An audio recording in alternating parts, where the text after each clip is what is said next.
அடுத்ததா வந்து விருச்சிகம்.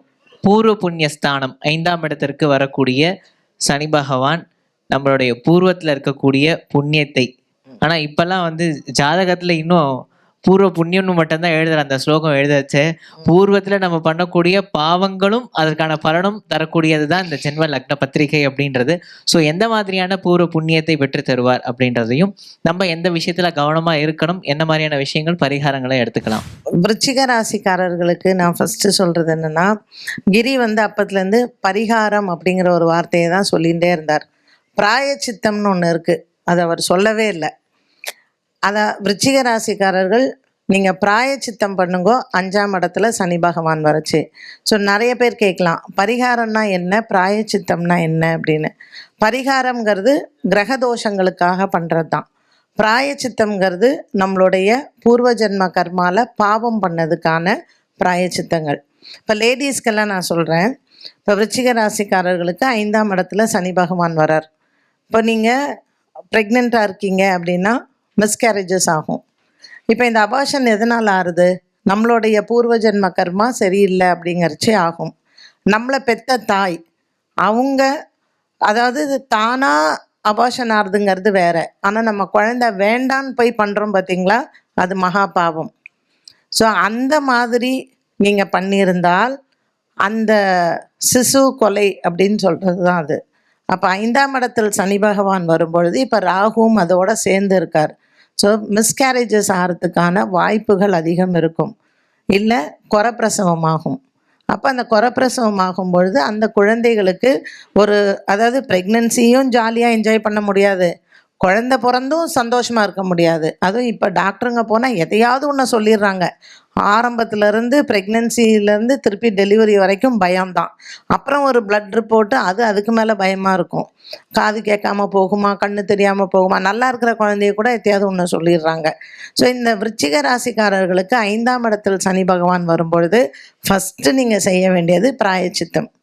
உங்கள் ஜாதகத்தில் 5ல் ராகு இருக்கலாம், 5ல் கேத்து இருக்கலாம், 5ல் சூரியன், செவ்வாய், சனி, இப்படிப்பட்ட கிரக அமைப்புகள் இருக்கலாம். அப்போ விருச்சிக ராசிக்கு இந்த சனி பெயர்ச்சிங்கும் பொழுது 5ஆம் இடத்துல இருக்கக்கூடிய கிரக சேர்க்கை நல்லா இல்லை. அவங்களுக்கு 7ல் குரு இருக்கார், குரு பார்வை இருக்குது, okay.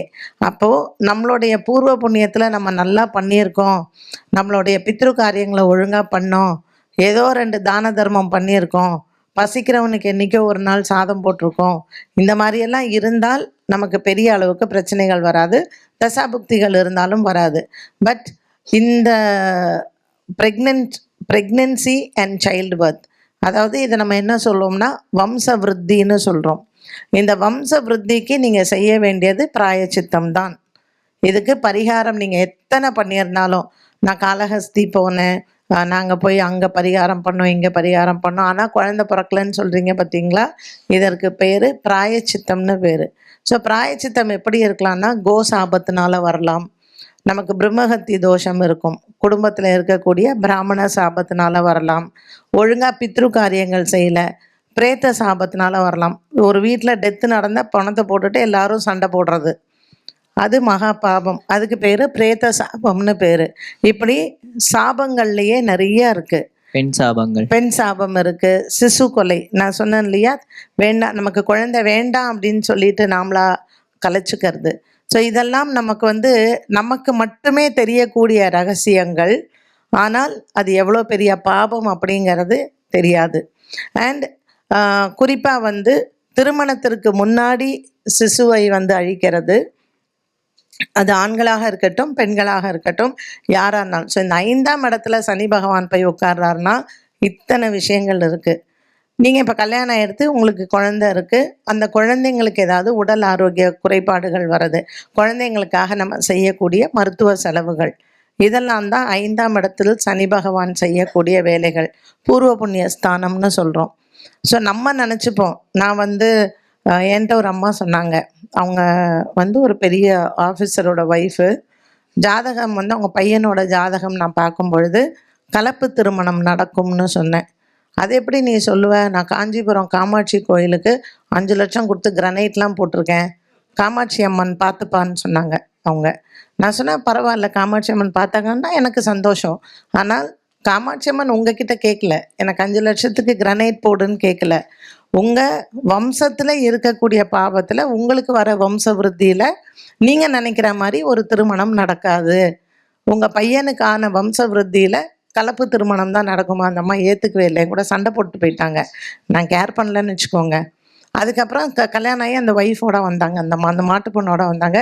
She was from a different community.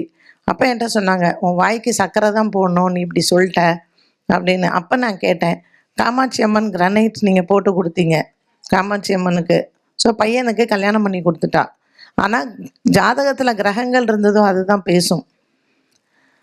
அதனால் நம்ம கடவுளுக்கு இதை பண்ணிட்டோம், இந்த தெய்வம் கேட்காது, எதுவுமே தெய்வம் கேட்கறது இல்லை. நம்ம நம்ம திருப்திக்காக தான் போய் பண்ணுறோம். ஸோ நம்ம ஒன்று பண்ணிட்டோம், அதனால கடவுள் நமக்கு கொடுக்கும் அப்படிங்கிற ஒரு எண்ணமும் நீங்கள் வச்சுக்காதீங்க. இந்த 5ஆம் இடத்தில் இந்த சனி பகவான் வரக்கூடிய நேரத்தில் நம்ம போய் என்ன மாதிரியான பிராயச்சித்தம்லாம் பண்ணணுமோ நீங்கள் பண்ணுங்கள். ஒரு கோசாலைக்கு போய் நீங்கள் பைசா கொடுக்குறீங்கன்னா சும்மா ஒரு தடவை கொடுத்துட்டு வராதீங்க. அந்த பசுமாட்டுகளினுடைய பராமரிப்புக்கு ஏதாவது பண்ணுங்கள். எல்லாருமே பணத்தால் நிறைய செய்ய முடியாது. பணம் இல்லாதவர்கள் சரீரத்தால் போய் செய்யுங்க. ஏதோ ஒன்று, ஒரு கோவில், எத்தனை சிவன் கோவில்கள் பராமரிப்பு இல்லாமல் இருக்குது. ஸோ கோவில்களையே நீங்கள் பண்ணுறது. அண்ட் எனக்கு தெரிஞ்சு சில கோவில்கள்லாம் பூமியிலேருந்து எடுக்கக்கூடிய சிலைகள், அந்த கோவில்கள் எல்லாம் புதுசாக கட்டுறாங்க. எவ்வளோ எல்லாராலேயுமே போய் கோவிலை கட்டக்கூடிய அமைப்பு இறைவன் கொடுக்கறதில்ல. அட்லீஸ்ட் நம்ம அதுக்கு ஏதாவது ஒரு உதவி அதை செய்யலாம். இந்த பூர்வ புண்ணிய ஸ்தானத்தில் சனி பகவான் இருக்கிறச்சே இந்த மாதிரியான தர்ம காரியங்கள் செய்து நம்ம பிராயச்சித்தத்தை பண்ணி